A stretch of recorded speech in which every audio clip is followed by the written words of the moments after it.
All right, getting ready for the block masons.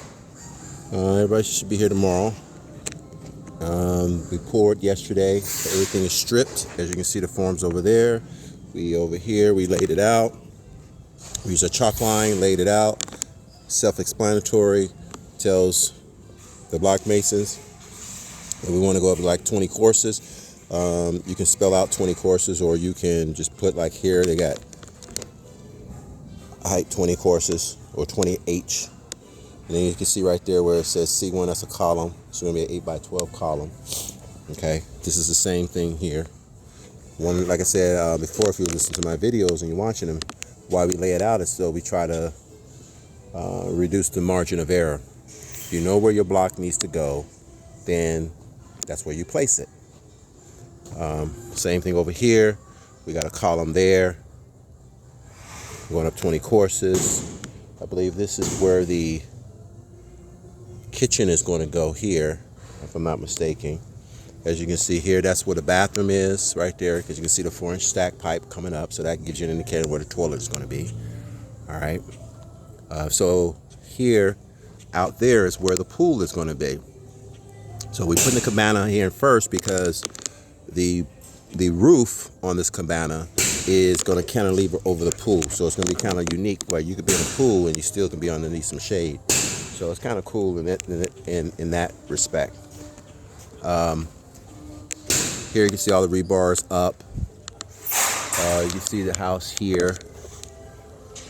We've pretty much completed. It got people on the second floor putting in the framing. We poured the roof already. So they're doing their thing up there. That has nothing to do with me. We're just a structural shell guy people, and we do what we do.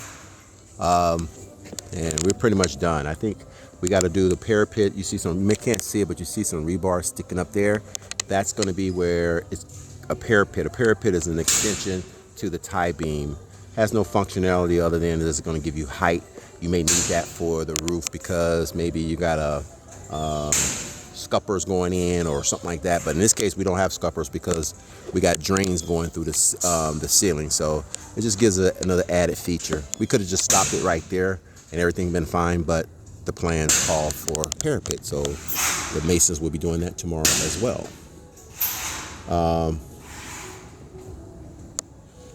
Yeah, so here we are, and we're moving quite along. I got my material over there for the to shore up the roof.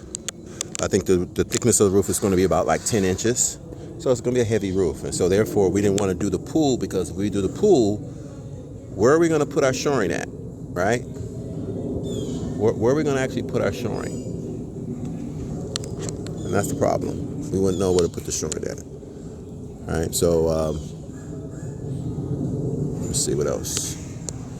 All right, so tomorrow morning, and I do have a couple of meetings, so hopefully they can, it's self-explanatory.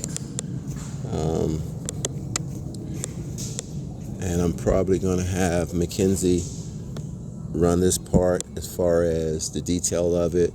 And I'm going to show you why we mark this. It's very critical, because sometimes you go to jobs and you don't see it laid out like this for whatever reason. And you should. Whether I'm doing a cabana here or I'm doing a house, I lay it out. Lay it out, man. Why not? Okay, so you can see that block right there. So when the masons come, they know, see how that block is on that line? That's where I want it.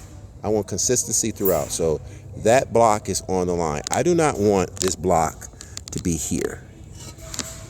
See that? See that? That's not what I want. That's not going to work for me.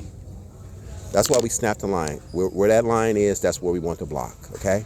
So this here, so the masons come and they put it. I can come here and look at it. I don't even have to be here. And the lead guy of the masons got to understand that. Hey, it's not complicated. Your foreman who you hire, it's not complicated.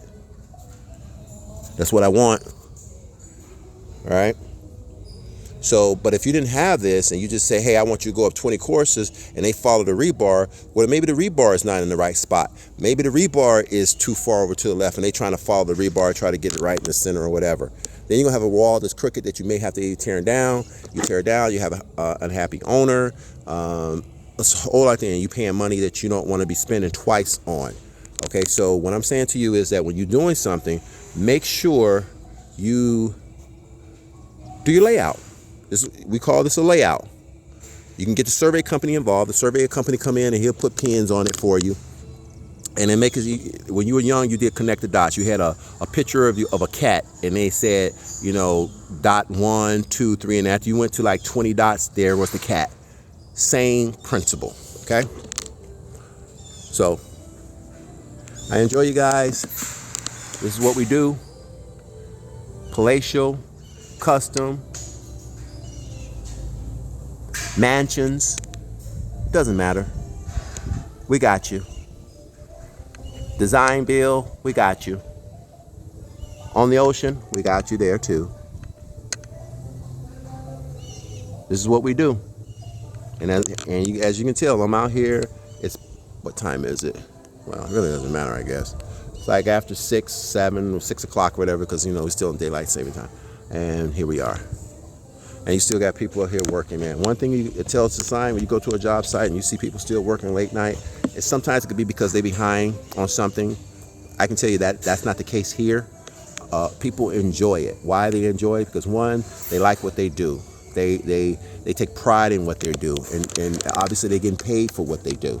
And so when you add those things in, and people can come to the job and getting paid, they're gonna come to work. It's not complicated. What get complicated is when you got people out there don't want to pay people. And again, I'm gonna give you this one too. Then you got contractors that don't know what they're doing. You got subs that don't know what they're doing. I'm gonna give you that one just in case. Oh well, you got people that don't know how to do work. Okay, I'm gonna give you that one. But when I'm saying that, it's not complicated. If a person is doing their work and they doing what they supposed to do, don't play with their money. Pay them. Okay, that's what you hired them for. When Friday comes, don't go ghost. Pay them, because you're gonna want them on Monday and Tuesday. Well, that's my chiming in. Talk to you guys later. Make sure you go to my YouTube. Make sure you hit the like button. Subscribe to it if you like. Peace.